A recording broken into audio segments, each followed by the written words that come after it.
안녕하십니까. 오늘도 부처님 말씀 들으시는 모든 분들 고통과 역경에서 벗어나 늘 평온하시고 행복하시길 기원합니다. 오늘 부처님 말씀 집착의 뿌리라는 제목으로 강경 시작하겠습니다.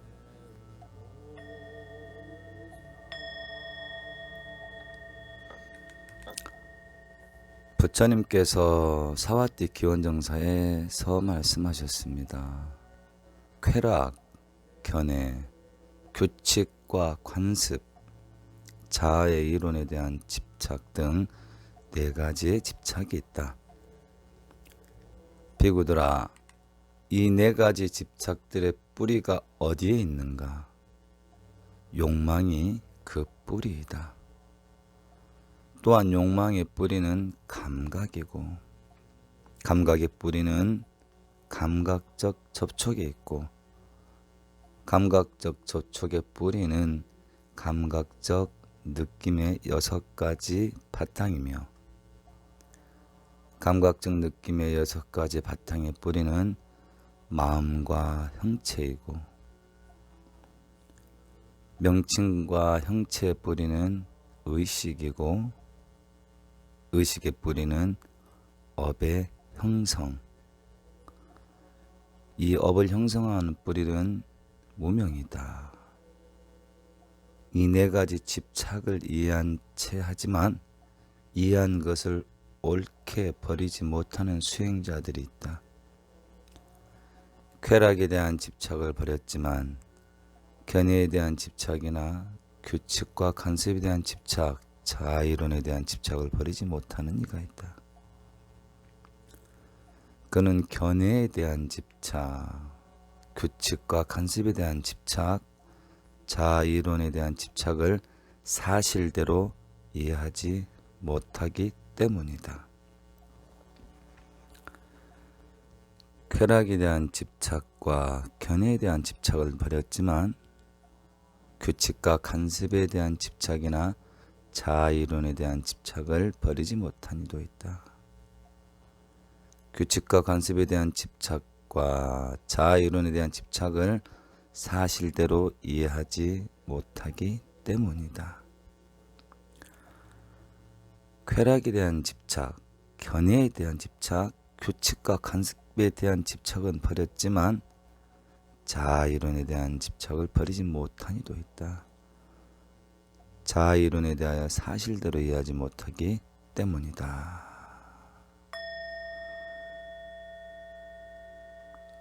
자바암경 제12장에 있는 말씀입니다. 우리 이제 12연기에서 8번째인 이 욕망이란 건데요. 이 욕망, 부처님께서 말씀하신 집착이 4가지가 있는데, 쾌락 다 아시죠? 육체적인 어떤 달콤함에 빠져있는 그걸 내려놓지 못한 집착, 견해, 거기에 따른 우리의 아름아른 그런 집착, 규칙과 간섭, 늘 반복됨으로 인해서 습이되어 버린 그런 집착, 또 근본적인 자아이론의 집착, 이 4가지를 말했는데, 이 집착의 뿌리가 어디 있는가 봤더니 12연기법의 8번째 단계까지 간다는 거죠. 집착은 사성제에서 나오죠. 고진멸도 고통인데 왜 고통인가? 집착하는 게 고통이다. 왜 집착하는가? 왜 집착하는가? 그건 근본 무명인 가래이다. 그 근본 무명에서 가래까지 일어나는 단계를 12연계법에 나와 있는데요. 합장하고 우리 12연계 한번 읊어볼게요. 무명 연행하고 행연시간며 시견 명색하고 명색경육입하며 육입연촉이 요촉연수하며 해연취하며 취연유하며 유연생하며 생연노사후비 곤내하며 아니라 이 여덟 번째 이 애를 욕망으로 보았고, 그래서 욕망으로 밑으로 쭉 이제 나아가는 것까지 설명했습니다. 간단하게 말하면 무명이 뭐라 그랬죠? 지혜와 반대되는 거죠. 그럼 지혜는 뭡니까? 사성제의 확신을 갖는 거, 그게 정견이라 그랬죠. 이 정견부터 시작돼야 되는데, 이런 부처님 말씀 내지 부처님 말씀에 버금가는 진리로 알지 못하고 업에 끌려가는 삶, 지금까지 살아왔던 대로 그냥 그렇게 내버려 두는 거, 폭넓게 이건 이제 무명이라고 그러죠. 무명 속에서 우리는 생로병적인 희노애락을 느끼면서 살아가는 거죠. 그렇게 무명으로 살다 보면 업이 형성이 되죠. 좋은 업도 나쁜 업도, 그렇죠? 그렇게 업이 형성되니까 업이 형성됨에 따라서 여러 가지 식을 갖게 됩니다. 좋다 나쁘다 그런 것들이. 그런 이제 식이 쌓임이 되면서 이제 명색이라고 하죠. 마음과 형체라는, 이 마음과 형체에 따라서 우리 육입이 생기죠. 이거는 육군이라고 보면 됩니다. 육군 6가지. 이 육군을 통해서 우리가 감각적 접촉을 하게 됩니다. 안입이설신으로 감각적 접촉을 하니까 느낌이 생기고, 그 느낌에 따라 애욕이 생긴다는 거죠. 그래서 이 8가지 여기까지 이렇게 말하는 거죠. 부처님께서 4가지 쾌락이 있으니 4가지 집착이 있으니 그 집착은 어디에서 왔는가? 욕망에서 왔다. 당연한 거 아닙니까? 당연한 건데 우리가 놔버리면 이게 없어져 버리니까 정확하게 보자는 거죠. 집착이 어디서 왔는지, 뭔가를 사랑하고 애착하는 그런 욕망에서 왔다. 그런 욕망은 어디서 왔냐? 느낌에서 왔다. 그럼 느낌은 어디서 왔냐? 뭔가 접촉이 되니까 그 접촉을 통해서 느낌이 왔다. 접촉은 어디서 왔냐? 우리 데이터베이스인 육군 안입이설신을 통해서 접촉을 하게 된다. 안입이설신은 어디서 왔냐? 마음과 형체라는 명색에서 왔다. 명색은 어디서 왔나? 업의 의식, 아름아름에서 왔다. 이런 아름아름은 어디서 왔나? 우리가 살아가면서 지은 업의 형성에 따라서 의식 생긴다. 그럼 업은 어떻게 형성되나? 진리를 무시하고 그냥 살아가는 대로 그냥 살아가는 그런 무명에서 생긴다. 이렇게 간단하게 짚어보고 넘어가겠습니다. 그래서 부처님께서 한 가지 더 말씀하신 것은, 쾌락에 대한 집착은 벗을지언정 견해, 규칙, 간섭, 자의로는 정확하게 보지 못하기 때문에 내려놓지 못한다. 그럼 늘 꾸준히 반복되는 수행을 통해서, 기동을 통해서 보았을 때, 견해를 올바르게 봤을 때는 그 견해에 대한 집착마저 내려놓고 우리가 해방될 수 있다. 더 나아가서 규칙과 간섭에 대한 집착마저 우리가 여실히 보았을 때, 제대로 보았을 때, 그동안 나를 잡고 있었던, 나를 오금했었던 견해, 규칙, 관습에서도 우리가 해방될 수 있다. 종국에는 그렇게 했을 때, 종국에는 나라고 생각했기 때문에 고통스럽고 아프고 아무것도 아닌데 그냥 근심 걱정하고 한평생 억울하게 끌려다녔던 그런 내 아닌 나한테 속아했던 그런 거를 깰 수 있다는 거죠. 자아는 없고 그냥 찰나생 찰나멸하는 오음만 있었을 뿐이구나. 이게 정확한 진정한 자의 이론이겠죠. 이렇게 이해하시고 넘어가도록 하겠습니다. 가르급적이면 수시로 들어보시는 게 볼수록 여러분 아무것도 모르죠. 한 번 듣고 2번 듣고 그러면 신기하게 여러분 경지에 따라서 올려주는 것들이 생길 겁니다. 심심할 때 자장가 삼아서 그렇게 듣는 것도 나쁘지 않습니다. 갈망이라는 제목으로 또 한 구절 또 읽어보겠습니다. 부처님께서 사와띠 동쪽 미가라의 어머니 위사카가 기증한 정사에서 보름날 밤 포살법회를 마쳤을 때 한 비구가 자리에서 일어나 부처님께 여쭈었다. 위사카는 중요한 거니까 간단하게 설명드릴게요. 녹자모 강당이라고 들어보셨죠? 녹자모 강당. 예.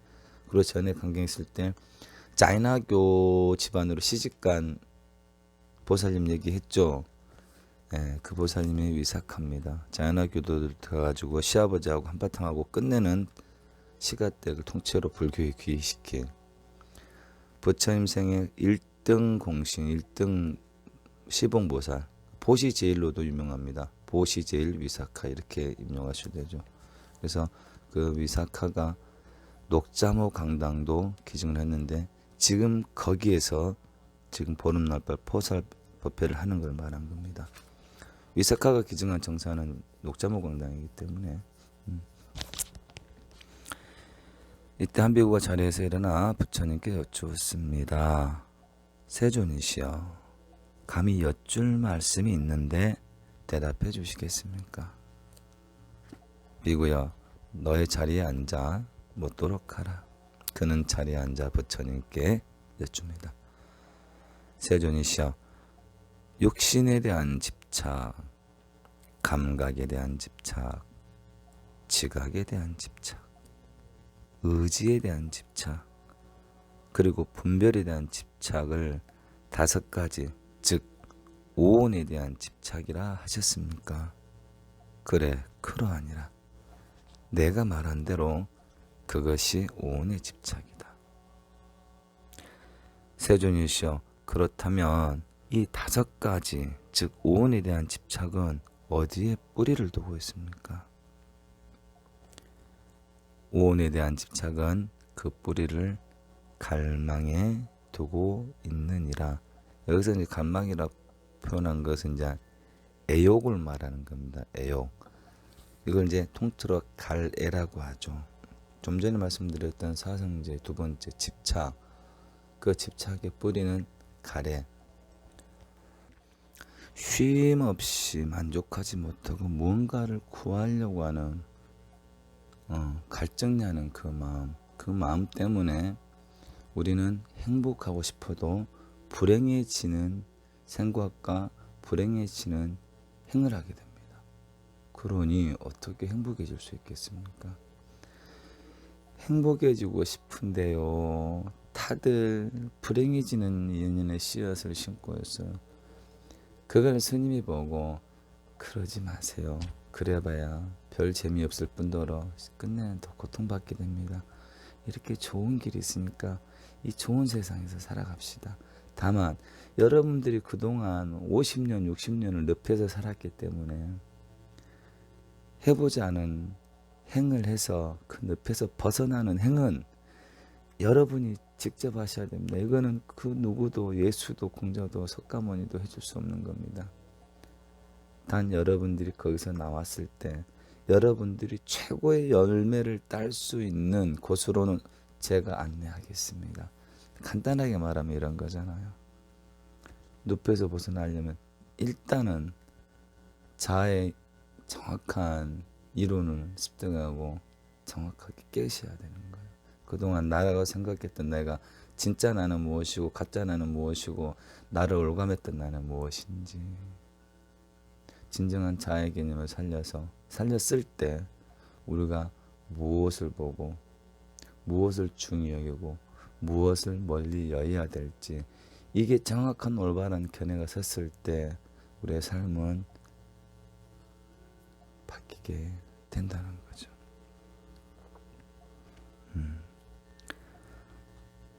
오늘은 여기까지 하고요. 내가 꿈꾸는 세상 한 편 읽도록 하겠습니다. 전번 시간에 어디까지 했을까요?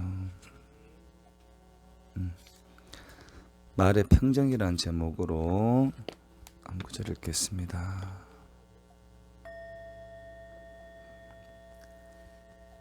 평정심이 있을 때 균형이 있는 말을 합니다. 평정심으로 말하면 좋아하고 싫어하거나 집착하고 혐오하는 말을 하지 않습니다. 세상에는 온갖 불평등이 있어 갈등을 느낍니다. 누구나 세속의 8가지 조건인 이익과 손실, 명예와 불명예, 칭찬과 비난, 행복과 불행의 갈림길에서 고통을 겪습니다. 하지만 평등의 덕목이 있으면 좋고 싫음에 흔들리지 않습니다. 이때의 평정은 단순하게 중립적인 느낌이 아니고 숭고한 턱을 의미합니다. 평정의 직접적인 적은 집착하는 말입니다. 간접적인 말은 무감각한 말입니다. 평정은 선과 악, 옳고 그름, 사랑과 미움을 모두 포용하는 말입니다. 그리하여 통찰지혜가 나서 고통뿐인 바다를 건너 피안에 이릅니다.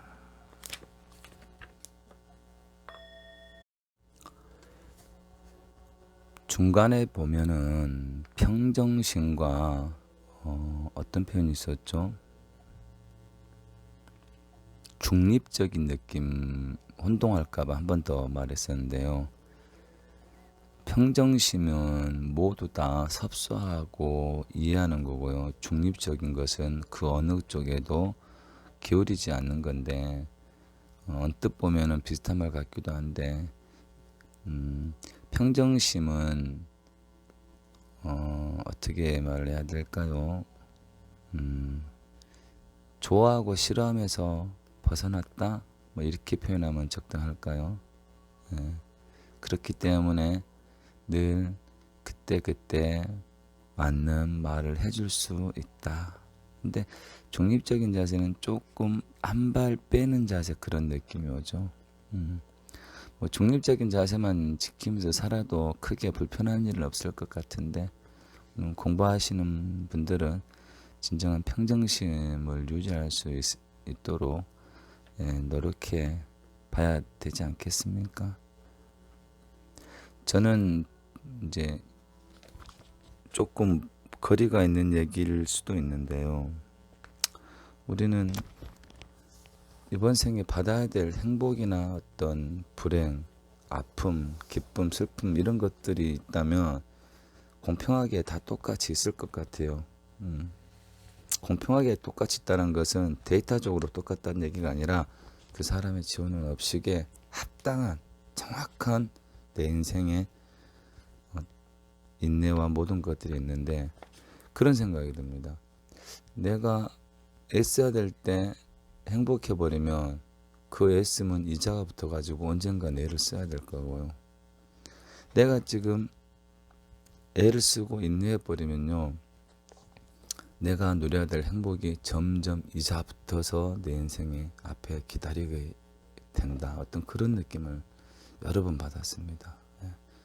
쉼 없이 고통 없이 내가 기쁜 것도 남들의 공으로 돌리고 나는 계속 애써서 수행하고 인내하고 인욕했을 때 내가 인내하고 인욕해야 될 것들은 점점 줄어들고 내가 누려야 될 기쁨과 행복은 이자까지 붙어가면서 계속 늘어나고 있다.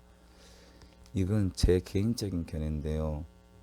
틀리지 않다고 제가 우리 자손 형제님들한테 확신을 갖고 말할 수 있을 것 같아요. 제가 여러 번 검증을 했거든요. 어찌 보면 이 말이 너무나 당연한 말일 수도 있고요. 그렇죠? 이거는 별외로 이제 드린 말씀입니다. 누구나 세속의 8가지 조건이 있다는데 자꾸 안 좋은 것은 멀리하고 좋은 것만 찾아가려고 하는 이 삶보다는 남들에게 돌리는 자세, 안 좋은 것은 나한테 돌리는 자세. 이렇게 했을 때 우리가 실컷 좋건 우리는 기쁨을 누릴 수밖에 없게 돼 있다. 그렇게 시스템을 만들어가는 것도 참 좋을 것 같아요. 예. 기쁨을 찾으려고 애쓰지 않아도 내 앞날에 기쁨과 행복밖에 없어요. 그런 시스템을 만들어 가보자 이거죠, 제 생각은. 네.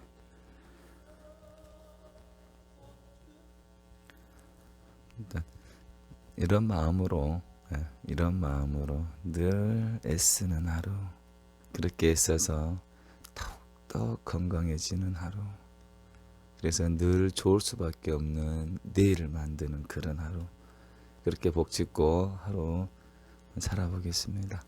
건강하시고 행복하시고 코로나 조심하십시오.